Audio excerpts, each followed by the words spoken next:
பூமியில் மனிதர்கள் வாழ்வது போல வேற்று கிரகத்தில் ஏலியன்கள் வாழலாம் என்று கூறப்படுகிறது. ஏலியன்கள் உண்மையில் இருக்கின்றனவா இல்லையா என்பது குறித்து உலக நாடுகள் அனைத்தும் தொடர் ஆய்வுகள் மேற்கொண்ட போதும் உறுதியான தகவல்கள் இதுவரை வெளியிடப்படவில்லை. ஏலியன்கள் மக்களுக்கு தீங்கு செய்ய மாட்டார்கள், அவர்களிடம் அளவில்லாத சக்தி உள்ளது, நன்மை செய்ய மட்டுமே நம்மை தேடி வருவார்கள் என்ற ஆராய்ச்சிகள் அவ்வப்போது வருகின்றன. இந்நிலையில் இந்தியாவில் எங்கும் இல்லாத வகையில் தமிழகத்தில் ஏலியனை கடவுளாக பாவித்து அதன் சிலையை பாதாளத்தில் வைத்து வழிபடுவது பரபரப்பை ஏற்படுத்தியுள்ளது.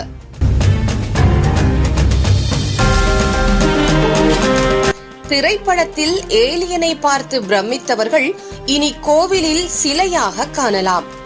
ஆம், சேலம் மல்லமூப்பம்பட்டி பகுதியில் உள்ள சிவ கைலாய ஆலயத்தில்தான் ஏலியனுக்கு சிலை அமைக்கப்பட்டுள்ளது. ஏலியனை வைத்திருக்கும் லோகநாதன் என்ற பாக்கியா சித்தர் என்பவர் இனி ஏலியன்களின் வருகை அதிகமாக இருக்கும் என்று அதிர்ச்சியூட்டும் தகவலை பகிர்ந்துள்ளார்.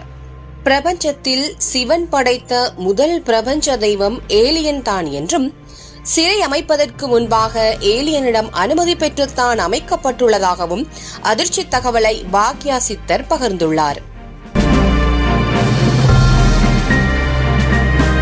மனிதர்களைப் போன்று ஆண் பெண் ரூபத்தில் சாதாரணமாக இருப்பார்கள் என்று கூறும் பாக்யா சித்தர், நடிகர் நடிகைகளுக்கு கோயில் கட்டிய நிலை தற்போது பரிணாமம் பெற்று ஏலியன்கள் வரை வந்துள்ளது. ஆமாம், மாற்றம் ஒன்றுதானே மாறாதது.